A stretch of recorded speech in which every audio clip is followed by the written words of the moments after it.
Welcome to NuttieBuddie Entertainment.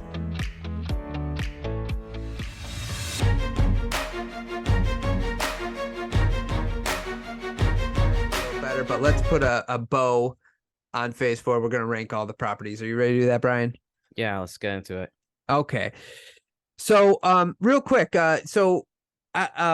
before we get into our specific rankings, if you were to describe Phase 4, disconnected, is that still the word you would use? Definitely. And now that's done, I would say kind of pointless a little bit. So yeah. You know, it's kind of interesting. We got nothing from Marvel in the year 2020. There was nothing that came out TV show or movie wise, which was very rare, obviously, with the pandemic.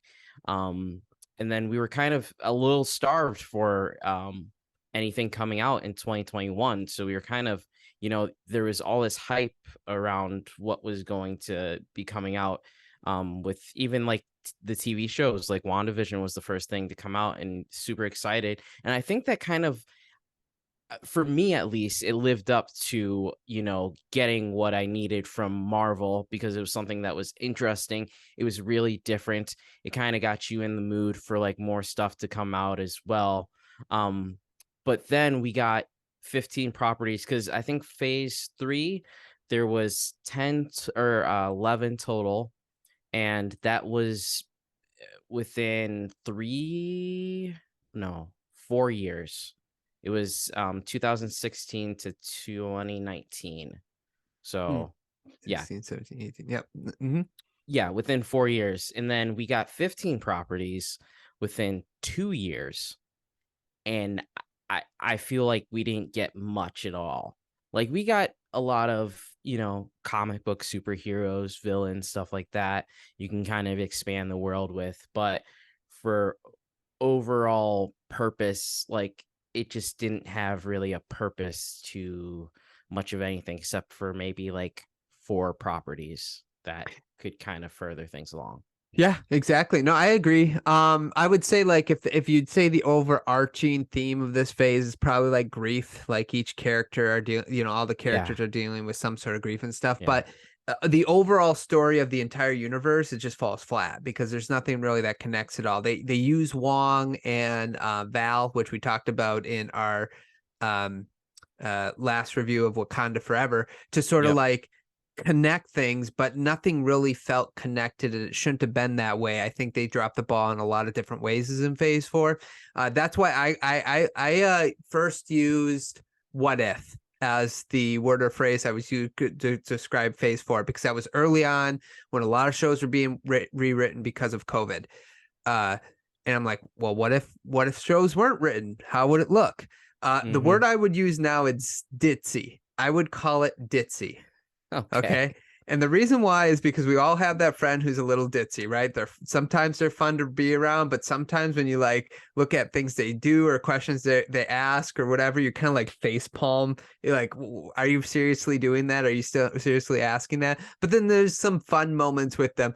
And that's what I felt like with Phase 4. There was some real fun moments with Phase 4. There was some good properties, but there was a lot of stuff that they put out there that I'm just like, what are you doing? That doesn't like, what are we doing here? You know? So if again, the word I would use is ditzy. Okay.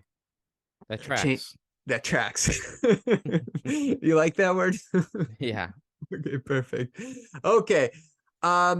So let's start with our number 15th on our list. So I'll let you go first on this. What's your number 15th? So your worst Marvel property of Phase 4. It can only be one movie and one movie only.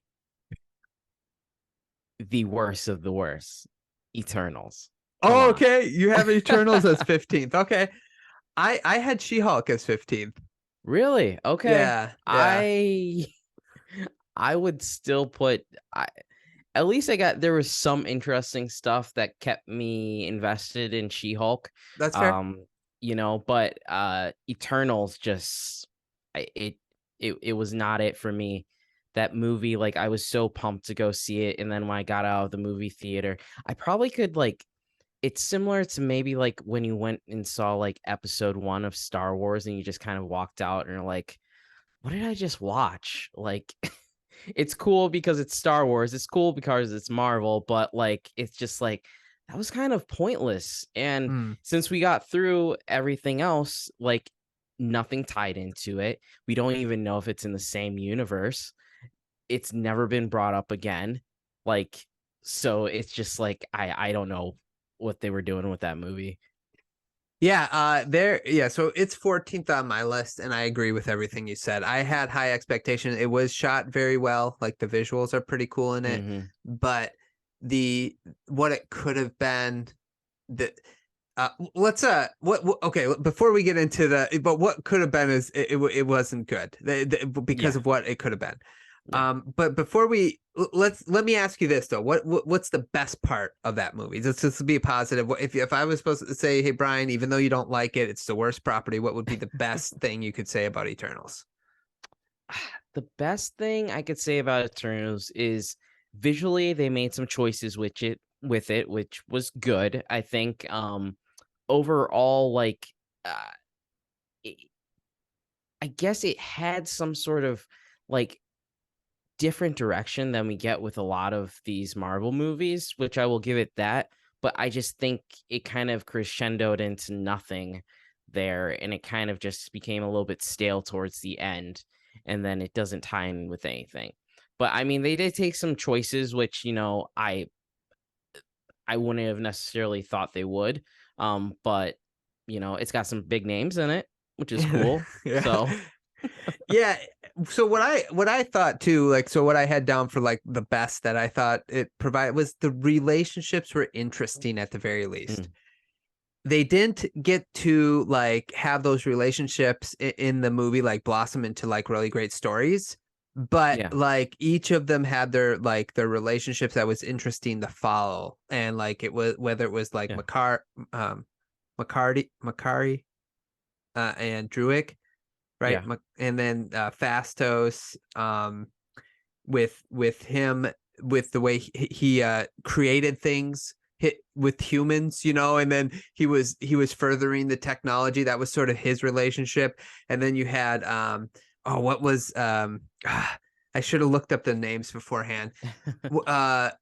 Athena, right? And Gilgamesh and Athena. Gilgamesh, yeah. And then Icarus and Siri.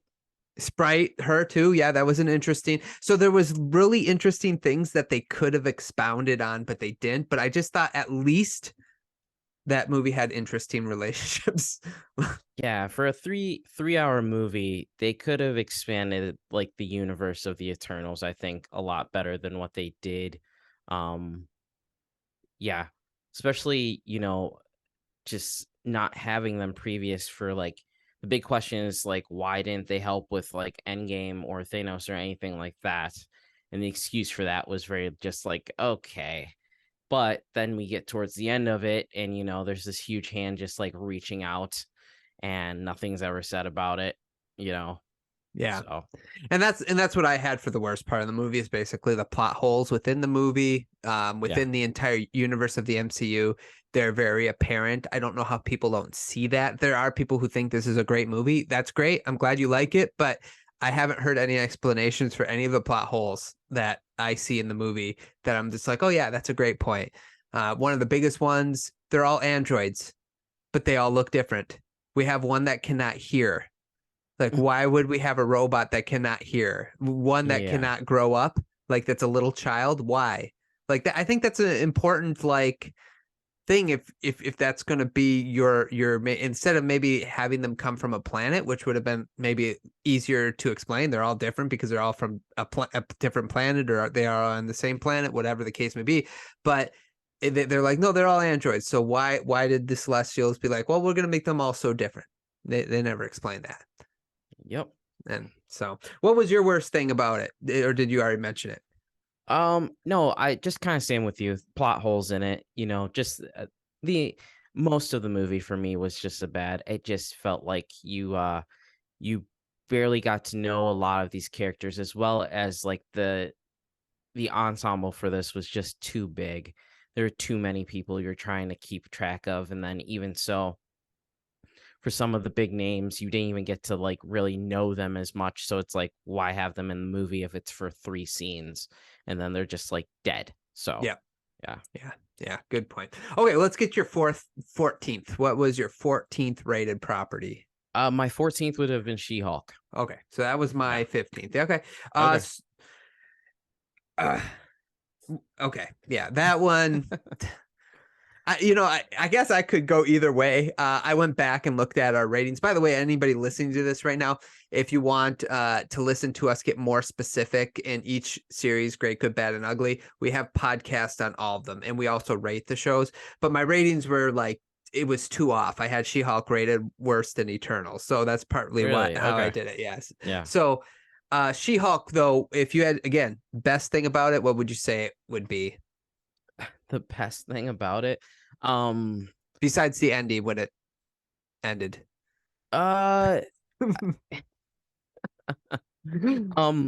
think we got some cool characters added in.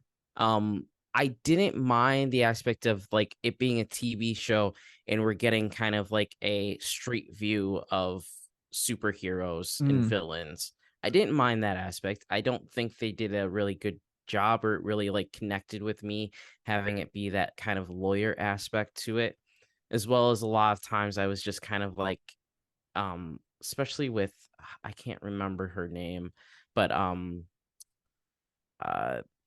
the lady who always was fancy and like her arch nemesis, I can't remember Titania. No, yes, Titania, thank you. Yeah. I didn't really get if she was a good or bad guy. Like I couldn't tell. Yeah, I know she was famous, but I couldn't tell what she was famous for at all. But yeah, the best thing about that was I got to see Daredevil on it again, and I'm excited to see his new series come out in a couple of years. So yeah. Yeah, and that's really the sad thing is like it kind of reminds me of Boba Fett. Remember, like the best thing about that series was almost that the Mandalorian showed up in Boba Fett. Like that we got those 2 episodes. The best part of the series was Daredevil being officially introduced into the MCU for me. But by the way, like even the way him and Jen interacted was pretty fun. And I'm just like, if they would have just had a lawyer series where it was Daredevil and She-Hulk I think that actually would have been a way better series than what we got. So that was the best part of the series. I don't think there's any doubt. Yeah. Worst thing? The CGI and you gotta throw the CGI under the bus. The CGI and then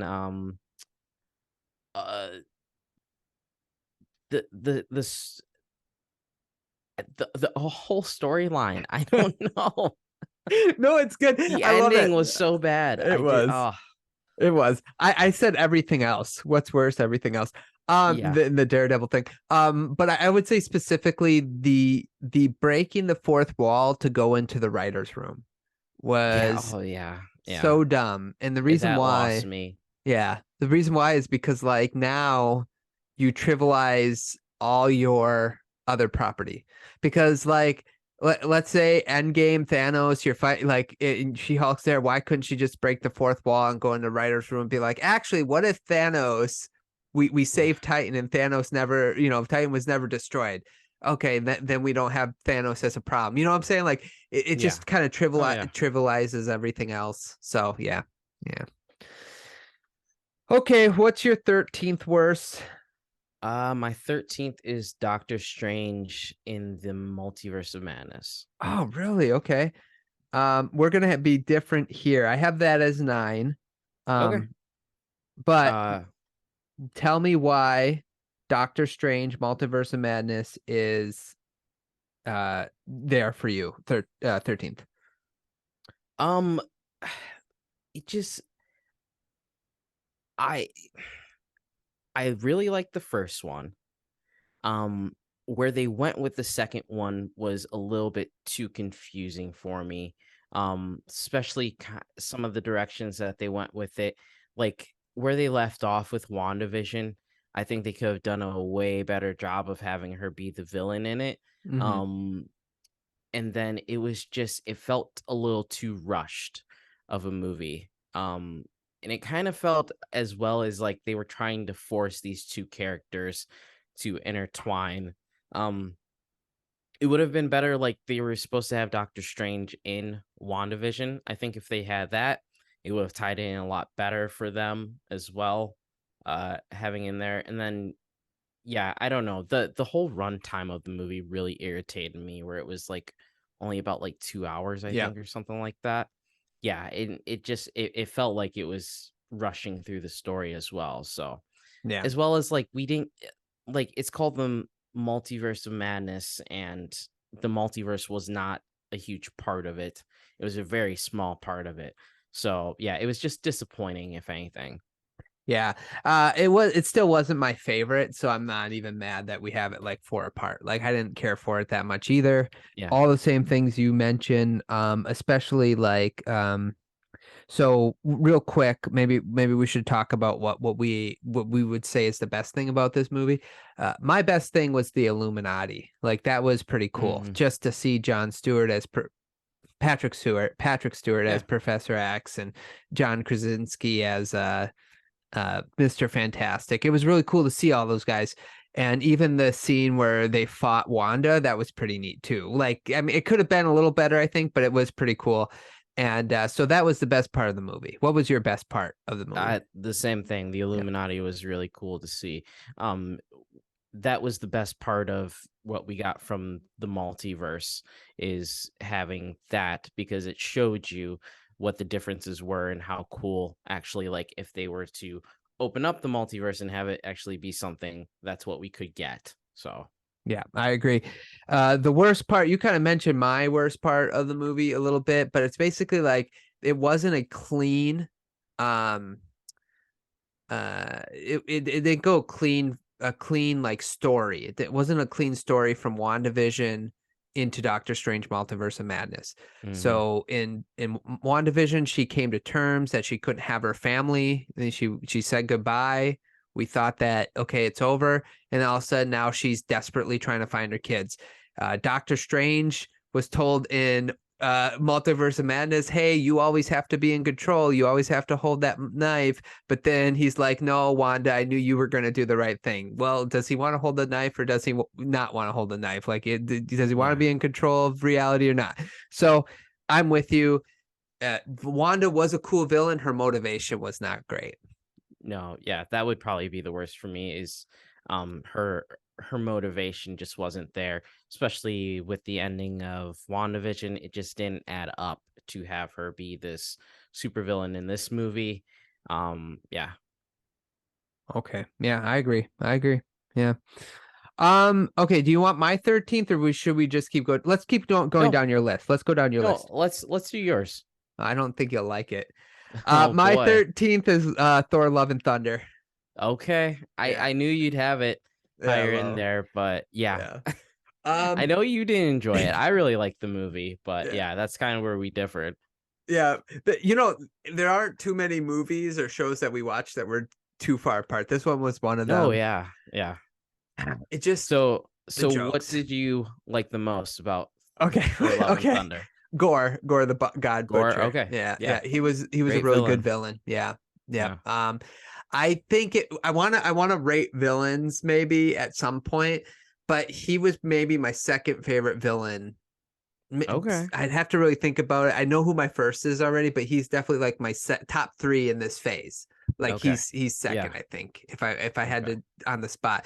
But it's unfortunate we didn't get the God butchering part of it. Like we didn't get to see him fight any of these powerful beings, like these aliens, and taking them down. We only heard about it. But Christian Bale, great actor. He was the best part, and unfortunately they killed him off. Yeah, no, that's one issue with Marvel, is the killing of these characters. So yeah.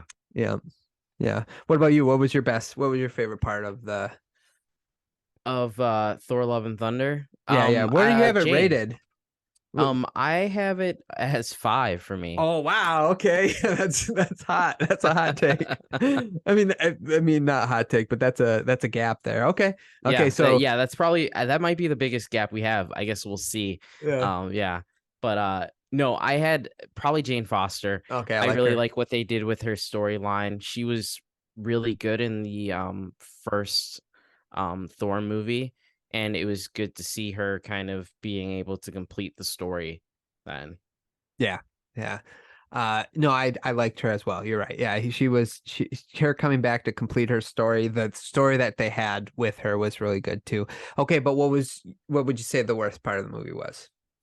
Uh the worst is that they were kind of making it to be like a kids movie in some ways, where the thing that you really liked about Ragnarok is that it was extremely funny, but it was kind of more towards like adult humor, but in this one I think they were trying to make it more towards like kids humor, which kind of lost me a little bit. But I still enjoyed it. It just, yeah, it wasn't the same as Ragnarok, but I thought for having Jane in there and then continuing the story with Thor as well, it made it interesting enough to still have a good rating for me. Yeah, I would agree with what it kind of ruined it for me. The too much jokes. That's what you know already, but just wasn't serious enough. It didn't take anything seriously. And then I think also too another thing I will say is just the inconsistency with what Thor can and cannot do. I just have a problem with. I just want them to be consistent with it. But that's why I have it so low. Especially the God scene. I just can't get over when they meet Zeus and he's this dorky. You really did not like that scene. Oh man, that kind of ruined the whole movie for me, maybe. That might have been, I mean, the goats didn't help either, but after the third time that the goats screamed or whatever, I was good after that. But the Zeus thing, it was just like these guys are morons. Who would pretend that these aliens are anything worth worshiping? But anyway, yeah. Okay. Let's move on. Number 12. What do you got for number 12? Number 12, I have Black Widow. Okay, that's my 10th. Your 10th. Okay. Yeah. Go ahead, tell us what you would say is your best part of Black Widow. My best part of Black Widow is that they actually introduced some like really cool characters that add to Marvel with Yelena, and then as well as Red Guardian. Yep. Red Guardian. Yeah. Yep. Red Guardian as well. I really like them. They're going to be back in the Thunderbolts. I think they're going to add a lot to it as well. Yeah. And I'm with you. I had best Yelena. She's probably my favorite. I don't know if she's considered like anti-hero, I guess, that they introduced. Yeah. Oh yeah. She was funny. I liked her appearance in Hawkeye. Yeah, good chemistry with the actress that played Kate Bishop. But she was also really funny here in this movie with Scarlett Johansson. No. Yes. Natasha. Yeah. So I really liked her. I'm glad they introduced her. So yeah, I'm with you. That's one of the best parts of it. Worst for you? Worst for me is that the movie was kind of pointless. This really should have been put out before Endgame, like before she made that sacrifice. I think she just kind of pushed to have her own movie, and then they kind of just dropped it in there. It would have been a lot better if it could have been done beforehand. I know that they were supposed to have it. This was supposed to come out in 2020, and then they pushed it because of the pandemic. But still, it would have been a little too late. I think they should have had it before Endgame, like I said, before she died, and then you could have set up Yelena a little bit better. Yeah, kind of. Wouldn't it have been really cool if they would have put it out instead of like Captain Marvel in that spot? Because Captain Marvel showed up in between Infinity War and Endgame, and then it's like she gets her solo movie right before the sacrifice she's about to make. And maybe, I mean, it was still a powerful sacrifice in Endgame, but it probably could have, made it even more powerful, possibly. So, my worst thing, villains, they were trash. I hated the villains so much. Taskmaster, especially, like you could have called that you could have called her like Android 8 and it doesn't change the character at all. Like, and that's not what you want for a villain. So the villains were just awful, and you know how much I like villains. So I'm sorry. The bad villains in Black Widow. Okay, 11. What do you got for 11th? Well, what did you have as number 12? Oh, What If? What If? Okay, gotcha. Where do you have What If? I got that as 9. Oh, okay. Yeah. What If was I have best is the concept, worst is the concept. It's like it's both positive and negative. I'm kind of with you. I think you said when you were talking about like you using the multiverse is like you kind of hope they get out of it soon. I think you've expressed before. Yeah. I'm kind of with you on that. There were some really interesting stories in there that you're like, oh, that's kind of cool with the multiverse. But then there was some of them that you're like, I don't like that story either. Like I wasn't a big fan of the Black Panther story. I wasn't a big fan in What If. I wasn't I wasn't really a big fan of the Captain Carter story either. I really like the when Thanos being a good guy, did not like that at all. I thought that was ridiculous. But that Ultron story was pretty unique and interesting. Doctor Strange's story was pretty unique and interesting. So they had a couple of really good ones that I really liked, and then they had a couple that I didn't like at all. Okay. Yeah. What about you? What's your best and worst for What If? The best is that it brought some interesting stories, and I think like most of the multiverse, if it could be told through What If, I think that would be good. Just because you can kind of quickly go through it. I did appreciate that it kind of tied all of these stories together. That's a good point. In the end, and it kind of did lead a little bit into Doctor Strange movie as well. But the worst is just some of these stories were just so bad. It just like I don't know. The whole T'Challa being Peter Guardian. Quill. Yeah, Peter Quill. Yeah, that whole storyline was just like it had the Thanos in it. It had this, I don't know, it was just weird. But yeah, it was just weird. Yeah, I didn't care for it. I you can go and listen. I think me and Travis did the Great, the Good, the Bad, and Ugly on it. And my biggest problem with that, I'm like, he was like 6 years old when he was taken away from Wakanda, or 8 or something like that. And he goes on a ship with a bunch of pirates, and he somehow changes all their minds to be good.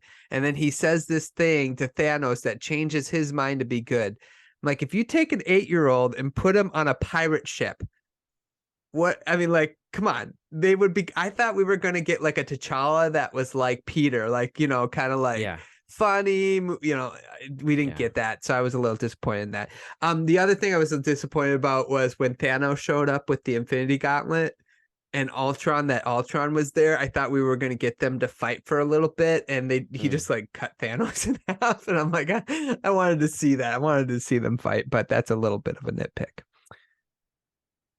Okay, 11. What do you got for 11? 11, I have Miss Marvel. Boom, me too. Okay. Awesome. Right. Better than expected. It was. It wasn't, horrible at all. Yeah. It was good for what it was. It was a little bit more of like a teen Marvel show, but it added some interesting things. We got like our first glimpse into like mutants, I guess you could say. They were trying to like kind of like twist it a little bit to have her being that, but for my good for Miss Marvel, I think they did a good job of introducing more of like a superhero that we normally wouldn't see as much. And I think they did a really good job because it was a little bit of a learning experience for me, learning more about her culture and like all of that, the apartheid and all that stuff. So, I got schooled a little bit. Yeah, that's good. I liked her too. I like the actress. I thought she was, Mm-hmm. did a really good job. I like the training montage because Yeah. that's important. But I also like my best part of that is like, okay, so we're in, and this is where a continuity, like I love the continuity that they do bring in the Marvel universe when they do it. How would teenagers be reacting to a real life superheroes that are all over their world? And it's Yeah. like Kamala Khan does. Like she writes stories about them, have a podcast about them. It goes to dress up like we see that now. But you know what I'm saying? Like, Mm-hmm. but it's kind of cool that they grab that stuff and threw it in the Marvel universe. I really like that. What was the worst part of it for you? Give me a second here. I'm trying to remember what I had in my yeah, her powers fell a little flat for me Mm, just with what she was doing. Also, it's kind of, if I'm remembering correctly, because towards the end, the other boy got her powers as well, hmm. but it was completely kind of different than what she had. Right. And I feel like that's kind of an issue of some inconsistent powers, like through some of the stuff that we've been seeing. We just saw Black Panther, and that was one thing where there was some inconsistencies on what people could do. So yeah. No, I agree with that. That's a good one. I also put I think they should have kept with the Inhuman storyline. Mm, Just because it's kind of a cool, unique thing, like bringing in Inhumans and also bringing in mutants would have been kind of a cool concept. Instead of just making her a mutant, I really think her being the first mutant in the MCU is not super exciting. Okay, you yeah. hope it's like Wolverine, Jean Grey, Professor X, Storm. I thought wouldn't it have been cool to see Storm in Wakanda, like because there's comic Oh books where yeah. him and her and T'Challa get together, but like Storm or something like that. That would have been a really cool mutant introduction. But instead, we get Kamala Khan, which she's a fine character, but not the one I want to be introduced. So, No, yeah, exactly. um, okay, what was your 10th? My 10th is Hawkeye. Okay, so where do I have Hawkeye? 7th. Okay. 7th. Okay. Yep. Um, okay, so my 10th we already talked about, which was Black Widow. So let's talk about Hawkeye. What's your best about Hawkeye? Um, I like that we got a continuation uh with Hawkeye, and I was looking forward to him actually like passing the mantle on, because Mhm. we don't get too many like Marvel characters that are really doing that yet. And I think he's the first one where he's trying to like training someone to do that. And I really like the kind of that, city view of like what superheroes are. I think they did a good job with that, of like being in New York, and what it was it, the tracksuit mafia was Yeah. fun as well. So it was very promising for this show for me, um on what direction they could go with like the TV shows and having it more of like the everyday superhero. And that's why for like She-Hulk, it didn't really deliver as much as Hawkeye did. For Yeah. that, they did the concept a little bit better. So Agreed. And I agree with the passing the mantle that Clint Barton passed it down to Kate Bishop. Kate is my best. I liked her. I liked her as an actress. I liked her as Hawkeye. Again, they showed her like sort of the training montage, that I like, and then that she was learning. She didn't know just randomly how to make these trick arrows, but Hawkeye taught her how to make these trick arrows, which I thought was really good as well. mhm. So that was my best of Hawkeye. I like Kate Bishop. I think she's going to be a good addition to the MCU. Hopefully we get a little bit more Clint, but we'll see. You know. Yeah, we'll Um, see. what was your worst of Hawkeye? I didn't understand why they made him deaf. Mm, That that irritated me a little bit. Also, I get they wanted to have it come out around like Christmas, but it didn't really feel like a Christmas story per se. Like I think of like Home Alone or something like that. Like that's like a Christmas story where it kind of ties into it or whatever. And it didn't really like tie too much for him, like getting home to his family. like I feel like there should have been some sort of like race or chase to get there, and there really wasn't. So yeah, that was another bad. That's a good one. I had for the worst the final battle, specifically with Wilson's Fisk, Kingpin, and Kate. Okay. Yeah. I'm not saying Kate could never beat Kingpin, but the way that battle went down, Kate would have been in a coma because she was getting knocked around. I think she got thrown around like 3 different times, and she just walked away with a little limp. And I'm like, he just ripped a door off a car and threw the driver on top of the car, and I believe killed him by doing such a thing. And it's just like, so you're telling me that this teenage girl can get whipped around like that and not get hurt? So the final battle, there were rumors, obviously, that Daredevil was supposed to. This is actually the series in which he was supposed to show up and help fight Kingpin. Would have made way more sense, but the way they did it, that was the worst to me. I'm just like, that's not a believable fight. I'm sorry. Yeah. Like, this guy like breaks Spider-Man's back. Like, I mean, like, but anyway, okay. Let's see. We are on number 9. What do you got for number 9? I had What If for number 9. Okay, and we talked about What If. Yep. Okay. Number 8. Oh, what did you have for number 9? I had Doctor Strange, Multiverse Strange. Okay. in mind, this which we talked about as well. So number 8 for me is Falcon and Winter Soldier. Okay, I got that as number 6. Okay. Tell me the best thing about Falcon and the Winter Soldier. The best thing about Falcon and Winter Soldier, I like that we got kind of standalone stories about Bucky and also Captain America now. It was good. I don't know. I liked the show. Which is different from a lot of people. I feel like it's I like that we got to see them more because they were always kind of shadowed by like Cap, and now we kind of get them just by themselves. And I thought Bucky's storyline was really good in this, especially with him just kind of like coming to terms with all the stuff that he's done and like kind of trying to make amends with that. So yeah. I'm with you. I like this show too. I thought it was pretty solid. Again, it's number 6 on my chart, so 8 for you. So not that I liked it more than you. I think we have about the same rating.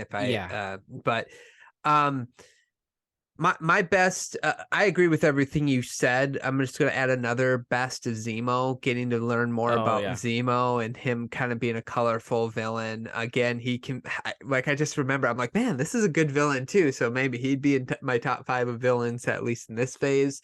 But I really liked Bucky's story as well. I wish we could have fleshed that out a little bit more, and I hope they might do that in the future. And bringing in the Dora Lamage as well in the series was pretty neat. So there's some really good things about this story. About this series. But what would you say was the worst thing about this series for you?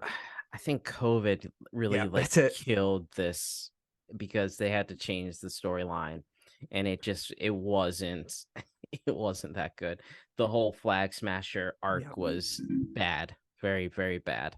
And yeah, I think they should have just kept it what it was, and then go from there, because it would have been better to tell a good story than to tell like a semi-good story and just have the show come out. So no, I'm with you. That's what I had. The rewrites, it made the Flag Smasher, including Carly Morgenthau, like, I'll never forget this because I remember Sam Wilson was like, don't call her a terrorist, but that's what she was. She was a terrorist, because I'm pretty sure the way they had it written beforehand maybe would have helped sympathize with her a little bit more.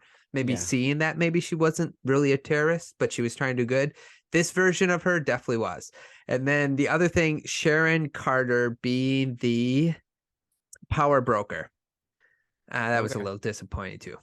Yeah. I was really hoping it was someone a little bigger that they were bringing in. I remember, and this is part of it, you get like expectations, and you get people some people were theorizing that was Norman Osborn. This was before Spider-Man. Really? I'm like, that would be legit. Like, that would be legit. I would be so for that. But they didn't do that. So, but yeah, so that was my worst. I'm with you, the rewrites. Okay, well, what's your 7th? Oh wait, we're on 8th, right? Yeah. Well, I should let you know my 8th then. WandaVision. WandaVision is 8. Really? Okay. Yeah. I had WandaVision as 6. Okay, not too far off. Okay, cool.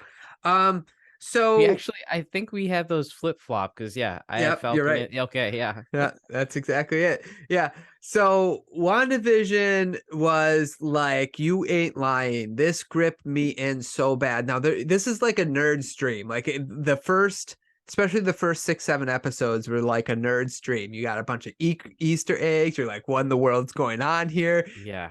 Ton of theorizing. The X-Men version of Quicksilver shows up in the MCU and it just like blows your mind. So the best part for this show for me was the journey. I was like, this is a fabulous journey. I love every second of it. You know, theorizing and everything. What was your best part of this show series? It was just something fresh and different. That's true. Yeah, for like the first TV show, it kind of set, I don't know, it set a good precedent on what, like, oh, this is actually fun. Like, it's a little bit of a mystery. We don't know what's gonna happen, but we get to see these cool characters. And we all didn't want Vision to die. So thinking that, he's still alive and we still get more of him, it was really fun to see. Yeah. I agree. Yeah. This was super captivating. I know like Jake watched it and he's like, I'm not watching this, but he can't understand. He's like a normie, he just whatever. What's the worst part of this show for you?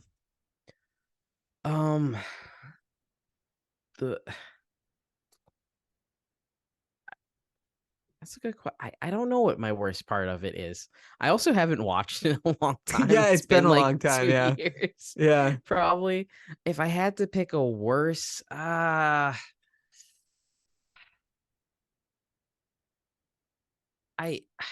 wish they would have just had her create all the mutants. It would have made things so much simpler. Yeah. We could have like just, gone from there. Yeah. Yeah. My worst was the journey was kind of pointless in the end because, like you just said, you haven't watched it in 2 years. It's because there's not really a reason to watch it. That's the reason why. Ralph Boner ended up. Is it a little tainted with like Doctor Strange? Just knowing where it kind of leads now. If we didn't have Doctor Strange, would have been not as pointless. Well, do you think? Well, I think part of it is that could be. But like there was a lot of questions like who's Senor Scratchy, right? Ralph Boner. Like they brought in this guy who was supposed to open up the multiverse in all our minds. We're like, oh, this is happening. It's happening. And they're like, no, we're not actually going to do that. And then like the commercials, remember those commercials throughout the series? And and that was supposed to explain Doctor Strange trying to get a hold of Wanda. That was the whole point of that. And then they're like, cut him out. And then the final battle, it didn't make a whole lot of sense that she randomly started to know how to use her powers, even though she'd never seen them used before. So even there was that one girl, what was it? Oh, for the children. Well, that was a thing. There was that one blonde girl that was supposed to be a big deal in the town, and then she ended up being nobody. So it's just like there was a lot of these things they set up, Easter eggs of like that were pointing to like Nightmare as possibly being the villain or even Mephisto. Which I'm happy they didn't go that route, but you know what I'm saying? Like there was so much things that they could have done to, end the series in a way that made us like go back and be like, okay, now we got to find out everything that led to this point. And it was just like, nope, the last 2 episodes, if you just watch the last 2 episodes, you're fine because all the other stuff kind of didn't matter anymore. So that's why it was, like disappointing to me. Okay. 7. I have Shang-Chi and the Legend of the Ten Rings. Ooh, I got that at number 3. Okay, tell me what you liked about it. Number 3? Okay. Oh yeah. So why did you like it? Tell me what was best about it in your mind? I saw it after Eternals, and it was That's great. It was like, this is a breath of fresh air. Yeah, no, that actually came out before Eternals, but yeah. No, I feel like it was cool to get into this interesting world. I think they had some good villains for it. It's an origin story, and it takes a lot to keep me interested in origin story, which I think for a lot of people, just because it's like, okay, you don't want to be a superhero, then you become a superhero, and then, yada yada. But his family story was actually very interesting.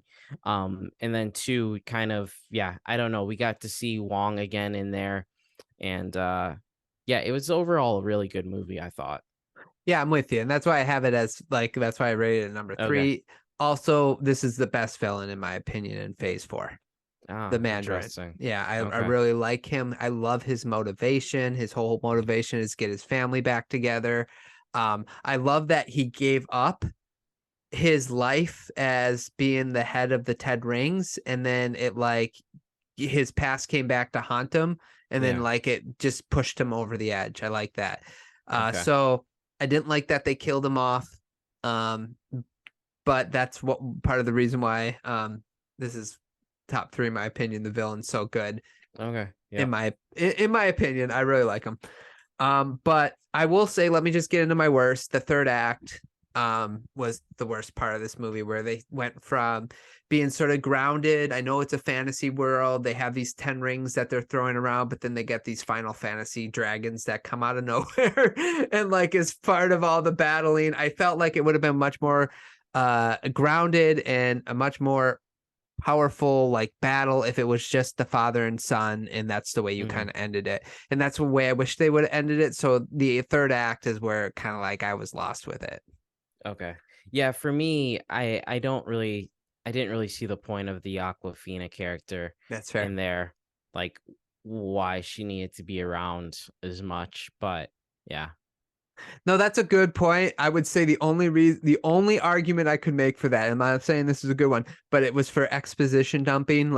Somebody had to be told about the family history, so that she was just there so somebody could be told this so we could learn the family history. That's the only reason. Okay. That was 7, right? Yeah. Okay, what's your 6? 7? Oh, Hawkeye, which we talked about. Hawkeye. Okay. Yeah, cool. Hawkeye 7. What's your 6? You had WandaVision, right? Yep, my 6 is WandaVision. And I had Falcon and the Winter Soldier. Gotcha. Okay. Okay, what's your 5? My 5 is Thor: Love and Thunder, which we talked about. Nice. Okay. My 5 is Wakanda Forever. I knew you were gonna do this.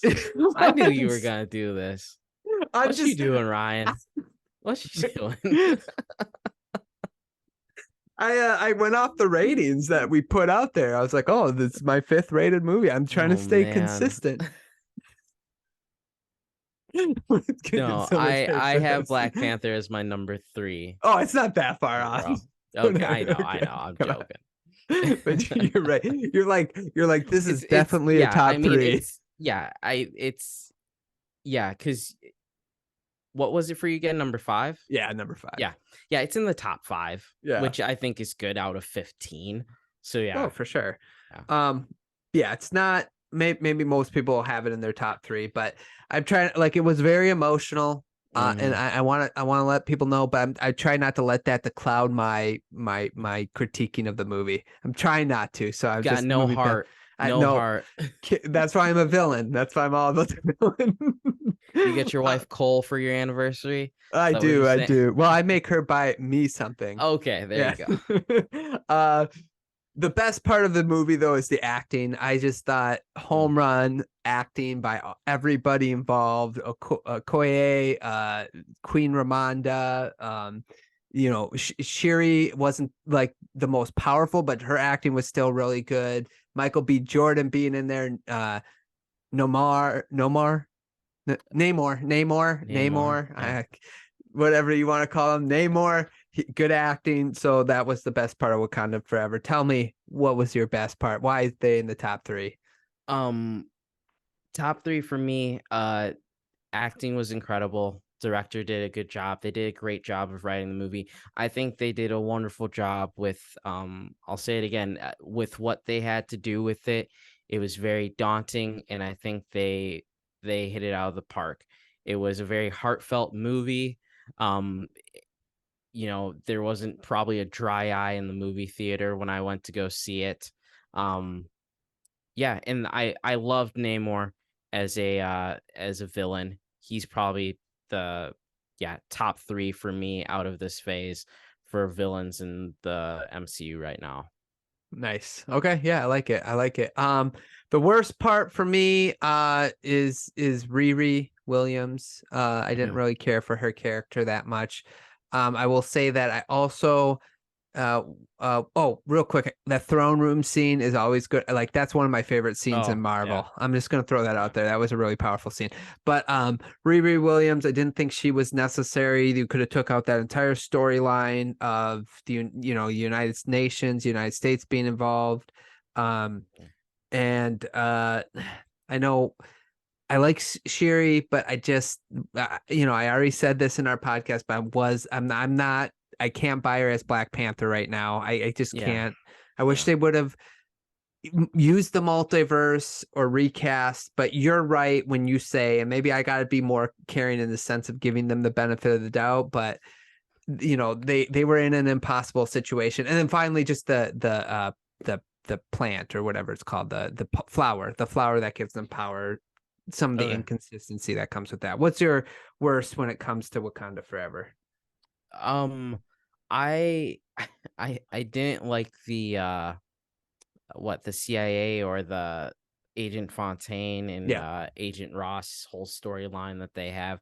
That was probably the thing that brought me most out of the movie, because anytime we kind of cut to that, it's just like, what are we doing? What's the point of this? I understand she's in the Thunderbolts, but like, this doesn't really have anything to tie in to what we're doing, unless somehow she stole a bunch of vibranium, which she didn't. So yeah, okay, yeah, I like that. I'm with you. I think that's the thing. If they cut that whole the Riri Williams, the CIA, 40 minutes of the movie would have been gone, and then it would have probably flowed a little better with just between Tolokan and Wakanda. That would have been kind of cool.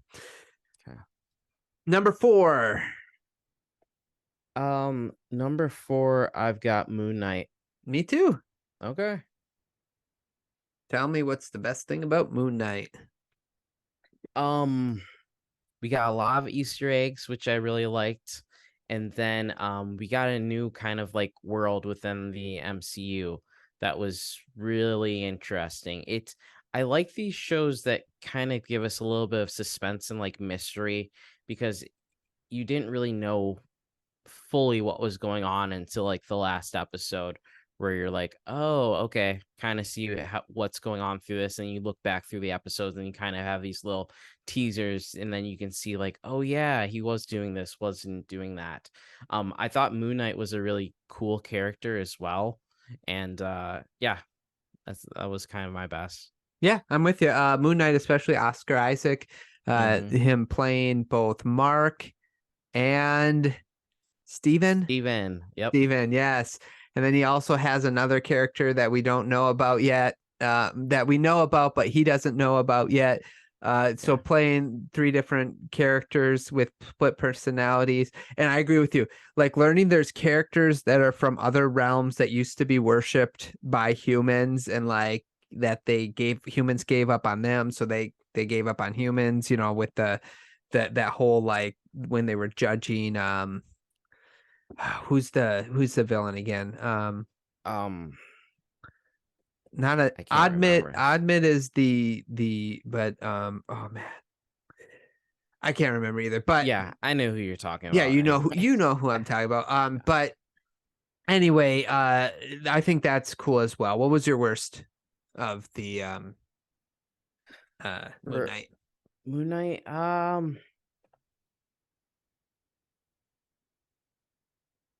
don't know. I like the show. You like it. I had blackouts. The blackouts probably being the worst part, just because like the coolest part of the fights were always taken out, especially the last fight where we see the Amit guy over. I'm gonna find out his name real quick because I can't. Arthur Harrow. Arthur, that's it. Okay, yeah. So he was beating Moon Knight, and all of a sudden he blacks out and he won, and you're like, what's going on here? That part bothered me a little bit. You know, the worst part. There was other things, and again, if you want to listen to them, we did it. I guess something that I didn't really like is it didn't seem to really play into the MCU as a whole. Like we didn't really get him in anything else so far, and it doesn't really seem like we will be, unless he kind of like surprise shows up in something. I wish they just would kind of connect the shows to the movies a little bit better. No, I'm with you. That's a good one. I like that one. Okay, what's your number 3? My number 3 is Black Panther: Wakanda Forever. Okay, we talked about that. Mine was Shang-Chi. Yep. So our 2 and 1 are the same. I think so. Number 2? Loki. Yes. Okay. Tell me your best of the Loki. Like I was saying before, like it came out in June of 2021. It was the 3rd show that we got. And it was just it kept you interested week to week on what was going to happen. And Loki is like one of the characters where you can do so much with him, especially with using him in the multiverse, because there's so many versions of him. And it was just really cool to see. You got to see Kang, yep, introduced, and he's a great villain. Like one thing I will say is I guess it was fine for him to get introduced through Loki. It's just you wanted to see more of him, and I was hoping that we would have seen more of him through the phase, you know? Yeah, I'm with you on that. Yeah, Kang, he was He Who Remains, I think, at the time. He wasn't technically Kang, but he's Nathaniel oh my word, Richards. So that's who he is, but he becomes Kang, or He Who Remains. That was kind of cool just to see him. We get a glimpse of him, but I'm with you. I'm like, why haven't we seen him yet? Like, it would be kind of cool to see him a little bit more in this phase. But I'm with you on the Loki. The different types of Lokis are some of the best things. The alligator Loki, the kid Loki, the older Loki, you know, all those things.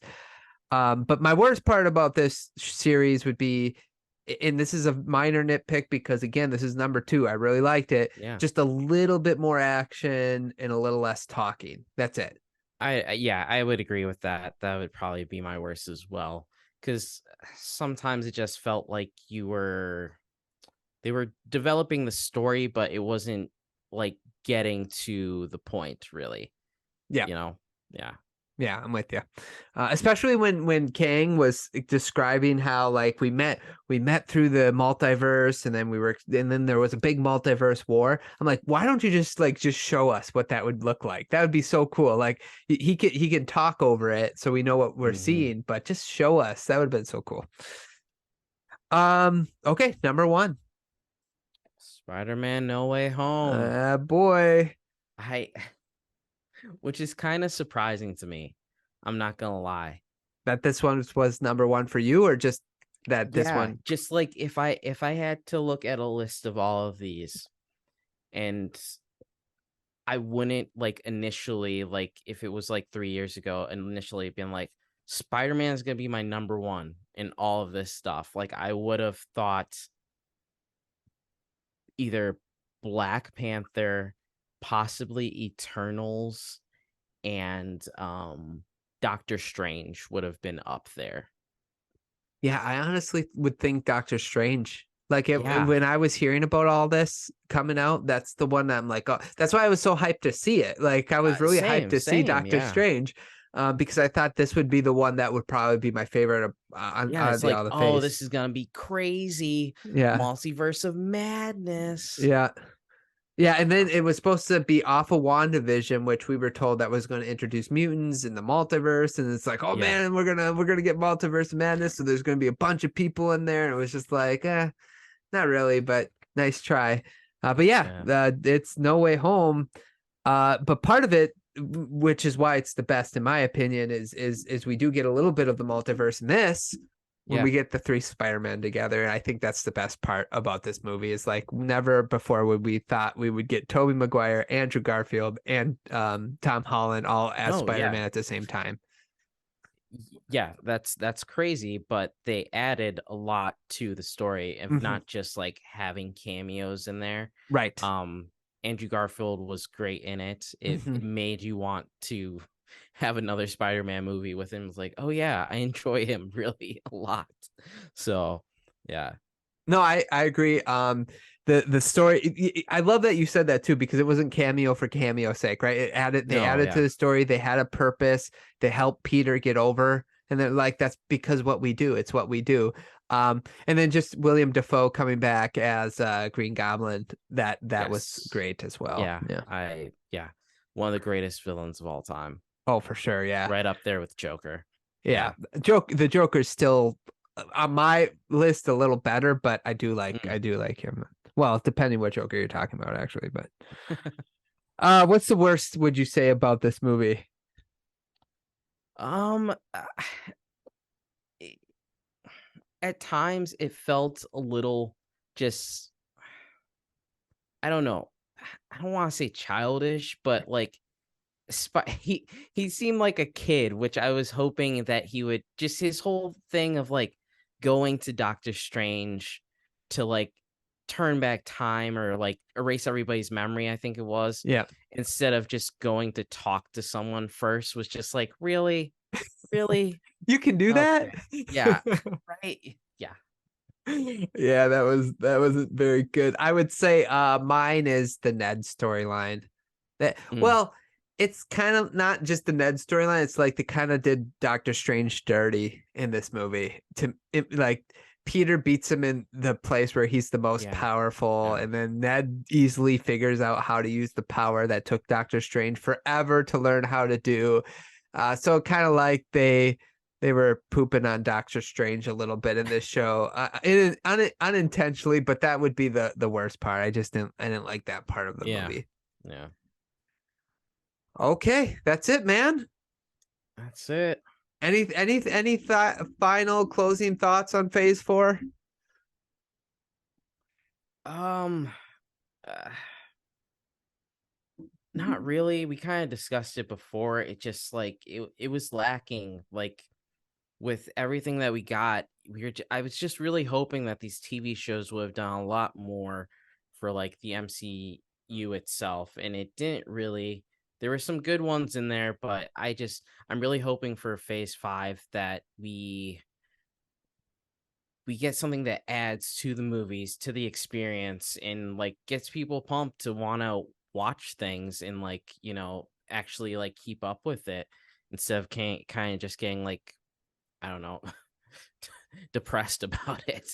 Yeah, can we get those 40% of Marvel fans back into being excited about Marvel again?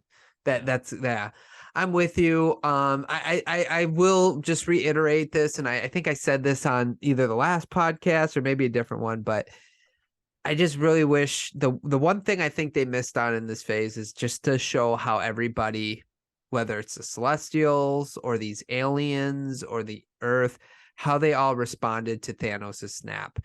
That's the one thing I would say they missed them, like they struck out on. Like they showed a couple of times when people came back from the blip, but they really didn't expound on like, hey, half these beings are all gone, but then they come back. Like even Namor, like what did he do? They mainly did it in the Falcon and Winter Soldier, and that's the only time they really touched on it. And then after that, they're just like, okay, well, we said what we needed to say with that, and let's not bring it up again, which it should have been brought up a lot because you're introducing all these new people and things, and that should have been a huge part of it. So Because it's such a catastrophic event. You would think it would motivate, especially these powerful beings who were like zapped away and came back. Like, you think it would motivate them to action. Like, hey, we can't allow that to happen again. So how would they respond? So I just think that Phase 4 really missed out on really taking that and running with it. And then go in Phase 5, you can kind of leave it behind after that. But I don't know. That's sort of my thought on Phase 4, something they missed out on. Okay, man. Anything else? No, I think that should do it. Okay, man. Well, thanks so much for joining me, Bryan. And anytime. I know it.